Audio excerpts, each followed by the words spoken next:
반갑습니다, 형님들. 안녕하세요. 오늘도 축구 먼저 시작을 할 텐데, 일단 이번 챔스 주간이 한쪽은 좀 강팀이고 한쪽은 비교적 약팀이고 이런 매치업들이 꽤 많은 편인데, 일단 그런 것들이 좀 많다는 점 알아봐 주시면 좋을 것 같고, 첫 경기 클럽 브리에랑 빌라가 붙는데요. 빌라 같은 경우는 오늘도 원정이긴 하지만 저번에 뮌헨의 그 챔피언스리그 그룹 스테이지 43경기 무패행진을 마감시키고 또 원정 무패행진, 원정에서의 연승들 이런 것들을 싹 다 때려 부셨었거든요. 그 다음에 이제 볼로냐도 무난하게 2대0으로 밀봉하기도 하고 최근에 이제 EPL에서 토트넘한테 나름대로 잘 싸우긴 했지만은 뭐 파우 토레스의 실수가 전부 다 골로 연결되기도 하고 팀적으로 쏙 좋지 못했었습니다. 빌라가 그래도 뭐 세트피스에서 좋은 장면도 연출하기도 하고 그랬긴 했는데 빌라는 작년보다는 올리 와킨스가 조금 힘을 못 쓰고 있고 챔피언스 리그에서도 좀 조용하죠. 올리 와킨스는 거기다 이제 레온 베일리가 작년에 리그에서 10골을 박았는데 지금은 리그 빵골이고 그나마 이제 존 듀란 같은 애들이 해결사 역할을 해주고 있는데 존 듀란이 좀 팀적으로 약간 좀 불편한 내색도 내비치기도 하고 오락가락은 합니다. 반대로 이제 브리에 같은 경우는 2020년대 들어가지고 벨기에 주필러 리그에서 그 4시즌 중에 3번을 우승을 한 팀이에요. 그리고 이제 챔피언스를 첫 경기에서도 홈에서 돌문한테 나름대로 잘 버티다가 기튼스한테 한 골 맞고 나서부터는 뒷문이 열리면서 연속골 맞고 3대0으로 대패하긴 했는데 그 다음에 슈투름가르츠 원정 가서도 잡고 그리고 밀라한테도 나름대로 선방은 했지만은 이게 또 전반전에 퇴장이 나오면서 후반전에 이제 뭐 따라잡을 수 없는 그런 격차가 생겼는데 저는 개인적으로 브리에가 조금 버틸만 하다 이런 생각이 있기는 해요. 홈이기도 하고 저는 이거는 빌라가 물론 이제 볼로냐한테도 아주 밀봉하고 우세한 경기를 하긴 했지만은 브리에가 조금 막아줄 가능성을 내다보도록 하겠습니다. 빌라의 무난한 승리보다는 물론 빌라의 뭐 정배사드나 이런 것들은 메리트가 있는데 빌라가 원정에서 이제 승리 배당을 잡기보다는 저는 어려운 승부, 고배당 이런 것들 생각해가지고 무승부라든지 햄무 쪽으로 생각하고 있는 경기예요 이거는요. 그 다음에 샤흐타르 대 영보이즈 경기도 있는데 일단 이 경기도 샤흐타르가 또 홈이 아닙니다. 독일의 겔젠키르에서 열려지는 그 샬케 홈구장에서 열리는데 거리 자체는 영보이즈보다 오히려 샤흐타르가 원정 거리가 멀어요. 그래서 이렇게 좀 샤흐타르가 홈 이점이 없다는 소리인데 여러 번 저는 이제 샤흐타르는 예전 그 우크라이나의 패왕이 아니다 이런 얘기를 했었는데 직전 아스날 상대로는 생각보다 잘 버텼었습니다. 반대로 이제 스위스의 맹주라는 영보이즈는 직전 인터밀란한테는 잘 버텼지만은 그전에는 바르셀로나한테 개털리기도 하고 딱히 뭐 원정에서 저는 경쟁력이 그렇게 많아 보이진 않거든요. 여러 차례 영보이즈는 그 이제 그동안 영보이즈에서 175경기 109골을 박았던 주포 이제 장피에르 은사메가 폴란드의 레기아 바르샤바로 떠났거든요. 그러면서 공격 쪽에 빵꾸가 안 메워지고 있다. 영보이즈가 지금 스위스 리그에서 최근 7시즌 중에 6번을 우승을 했는데 여기 이제 오른쪽에 리그 순위 같은 거 보면은 저번에 제가 이제 챔피언스 리그 처음에 분석을 할 때도 2달 전쯤인가도 12위인가 그랬었는데 지금도 12위에 머물러 있습니다. 개인적으로는 이 경기는 얘네들이 자력으로 상대를 막 어떻게 쇼부 보기는 좀 어려워 보이는 팀들이다 이런 생각이 있는데 그래도 챔피언스 리그에서 보여준 모습만 따지면은 그래도 샤흐타르가 조금 더 위다. 영보는 오히려 유로파에 가까운 클럽이기도 하고 저는 샤흐타르의 승리라든지 뭐 간당간당한 승리 햄무 같은 거 그런 쪽으로 한번 생각 좀 해보도록 하고요.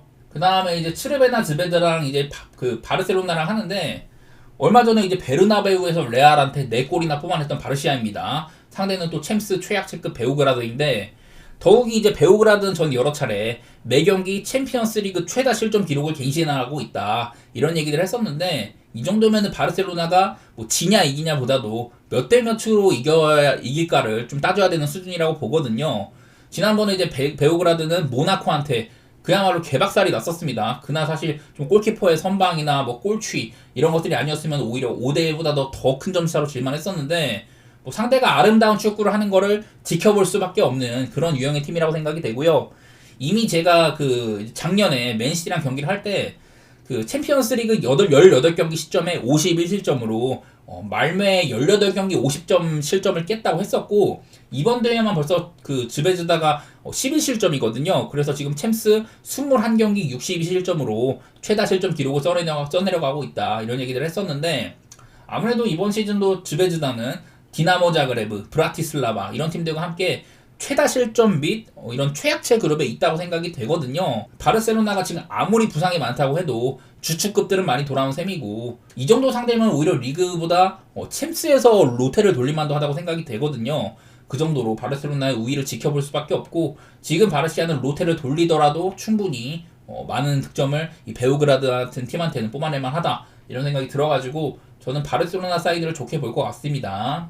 그 다음에 뮌헨 대 벤피카도 있는데, 저번에 이제 그 꼬마 같은 경우는 벤피카한테 조금 고전을 많이 했었습니다. 그래서 이 벤피카는 꼬마를 때려 부수기도 하고, 근데 바로 다음 경기 페이노르트한테도 개발렸었거든요. 참 얘네들의 행보를 예측하기가 힘든데, 어쨌든 뮌헨도 한창 좋은 흐름 속에 있다가 다소 억울한 점은 있었어도 바르셀로나한테 대패를 당했었습니다. 그때 좀 이제 페르민한테 김민재 선수가 경합을 하다가 분명 손으로 밀렸는데 그게 또 골 인정이 됐었어요. 좀 약간 억울한 부분이 있지만은 무튼 이 뮌헨도 기세가 조금 꺾였다, 이런 생각들이 들고, 유럽의 이런 초초초 상위 레벨의 맞대결에서 패했던 뮌헨이지만은 오늘 경기는 뭐 홈이기도 하고 벤피카가 뮌헨한테 견줄 정도까지는 아니라고 생각이 되거든요. 저는 뭐 뮌헨 사이드로 좋게 보는 경기가 될 것 같아요. 좀 뻔하지만은 그 정도 예측밖에 안 나올 것 같고, 그 다음에 이제 페예노르트 대 잘츠부르크도 있는데, 뭐 페예노르트가 마땅히 대단한 팀이라고 보기는 어렵기는 해요. 근데 이거는 잘츠부르크가 이 챔피언스 리그 지금 3전 전패거든요.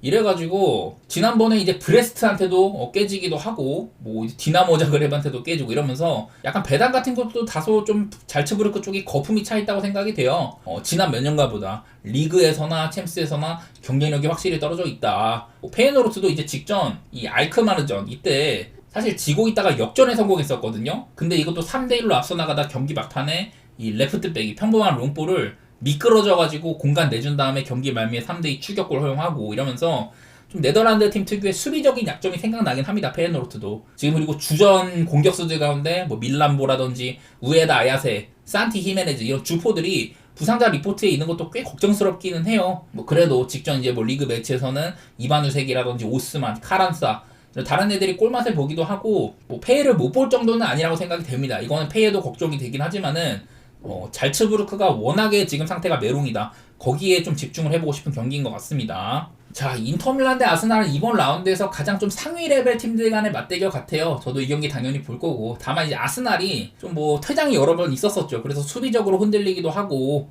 전과 같은 단단함이 잘 안 보인다, 이런 얘기를 했었는데, 얼마 전에 또 뉴캐슬한테까지 잡히면서 이런 리그 레이스에서도 제동에 걸린 상황이기는 해요. 물론 이제 인터밀란도 직전 경기 최악체급인 베네치아를 홈에서 1대0으로 신승하는데 그치긴 했었는데, 어쨌든 간에 이제 뭐 차라놀루나 아체르비 같은 결장자들로 다 돌아오기도 하고, 뭐 이제 다 이제 교체 명단에 있기 때문에 비교적 전력은 현 시점에서는 홈팀이 인터밀란이 괜찮기는 하다. 근데 여태 이제 좀 세리아 팀들이 EPL 팀들한테 조금 고전을 많이 했었거든요.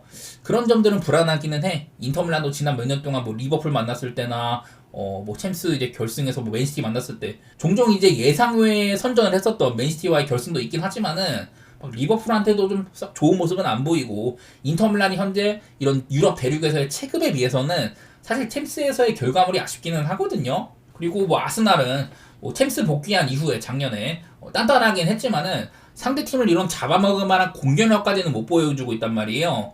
뭐 인터밀란도 전력만큼은 컨텐더급이긴 하지만은 뭐 인터밀란이 홈이라면은 이런 빡센 상대를 제끼는 모습을 보여줄 필요가 있다. 어디까지나 이 경기는 냉정하게 무승부가 가장 잘 어울리는 경기 같기는 해요. 솔직히 말해서 아스날에 볼 잘 차기는 하는데 인터밀란 원정승? 지금 공격력으로는 조금 어렵다는 생각이 있고, 이거는 인터밀란이 본인들을 스스로 증명할 수가 있냐, 그런 생각이 우선이지만은 저는 개인적으로 무승부가 제일 가깝다고 생각이 되고, 혹시라도 인터밀란이 가져간다면은 그것도 뭐 햄무 정도의 좀 좁은 격차이지 않을까, 그런 생각들이 듭니다.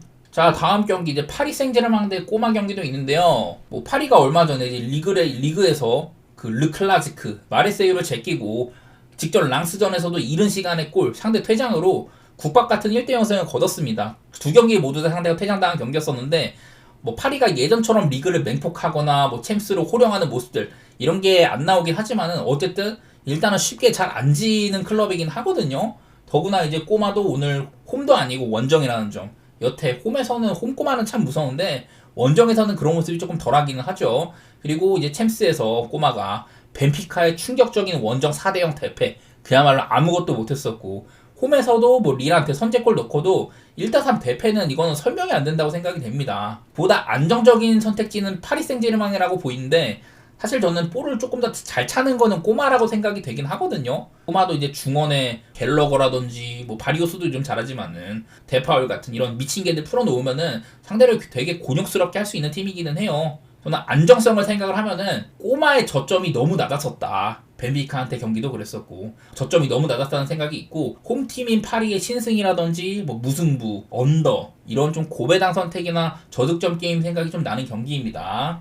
그다음에 스파르타 대 브레스트 경기가 있는데 둘 다 뭐 클럽 이름값으로는 챔스급이 아니기는 해요. 근데 올라와서 꽤나 선전 중이긴 하다. 브레스트는 이제 레버쿠젠이랑도 비기면서 슈투인그라츠, 잘츠부르크 두 오스트리아 클럽을 깨부시고 아직까지 챔스에서 패배가 없습니다. 이런 게 레쿠랑도 비기면서 뽀록이 아니다 이런 것들을 보여줬었고 여태 뭐 상대연 클럽이라든지 뭐 실적 이런 것들은 브레스트가 꽤 눈에 들어오기는 해요. 사실 뭐 리그에서의 흐름도 그렇게 칭찬할 정도는 아니고 지금 뭐 11위에 머물러 있기 때문에 반면에 스파르타는 첫 경기 때 잘츠부르크를 갭했었고 그 다음에 슈투트가르트한테는 되게 비효율적인 공격적인 전형 제가 쓸데없이 전방에 사람이 많고 후방이 되게 불안했었다 이런 얘기를 했었는데 운이 따라가지고 비긴 경기였다고 생각이 되거든요. 그리고 나서 바로 다음 경기 맨시티한테 크게 혼쭐이 나기도 하고 저는 이런 스파르타의 경기 운영이 이 브레스트 같은 팀한테 먹힐지는 모르겠지만은 조금만 운이 나빠도 일을 그르칠 만하다고 생각이 되거든요.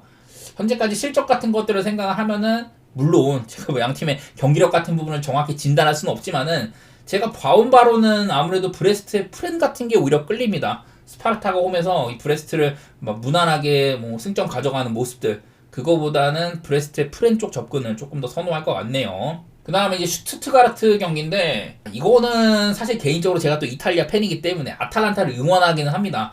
근데 저번에 이제 유벤투스를 원정 가서도 부쉈던 게 슈투트가르트잖아요. 대신에 오늘은 같은 이탈리아에 아탈란타가 복수에 나선다 이런 느낌인데 아탈란타가 바로 이제 직전 주말에서 그 리그 1위 나폴리를 원정 가가지고 3대0으로 부수고 왔거든요.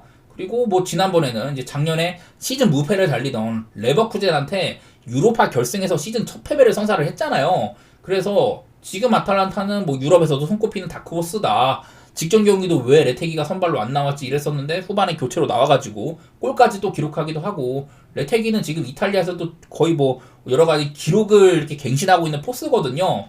근데 문제는 이거는 슈투트가르트의 홈 성적 제가 여러 차례 슈투트가르트의 홈 성적을 말씀을 드렸었는데 뭐 이렇습니다. 작년에도 리그 레이스 내내 호펜하임한테 한번 진 거 말고는 쭉 이 기간 동안 올해까지 이렇게 모든 대회에서 중간중간 뭐 클럽 진선도 껴있고 하지만은 어쨌든 간에 지금 슈투트가르트의 홈 성적이 이렇거든요. 보시면 이렇거든요. 그래가지고 이런 아름다운 홈 성적을 자랑하는 슈투트가르트이기 때문에 이 점은 아무래도 안정감이 있기는 하죠. 근데 또 아탈란타는 한편으로는 그런 팀 레버쿠젠을 결승에서 부셨었고 바로 직전 경기도 나폴리가 홈에서 6연승으로 기록을 세우고 있었는데 이런 나폴리를 이미 부셔봤다는 점 이런 레코드 브레이커의 성격이 있는 팀이란 말이죠. 그래서 이 아탈란타가 저점은 낮고 고점은 높아 보이는 그런 팀이라는 건데 이거는 되게 재밌는 매치가 될 것 같긴 한데 저는 개인적으로는 글쎄 뭐 팀 성격상 아탈란타의 프렌도 충분히 뭐 내다볼 만하다. 근데 배당이 별로여서 그렇지 오바 같은 것들도 생각은 나요. 그 정도만 의견 내놓도록 하겠습니다. 되게 재밌을 만한 매치인 것 같아.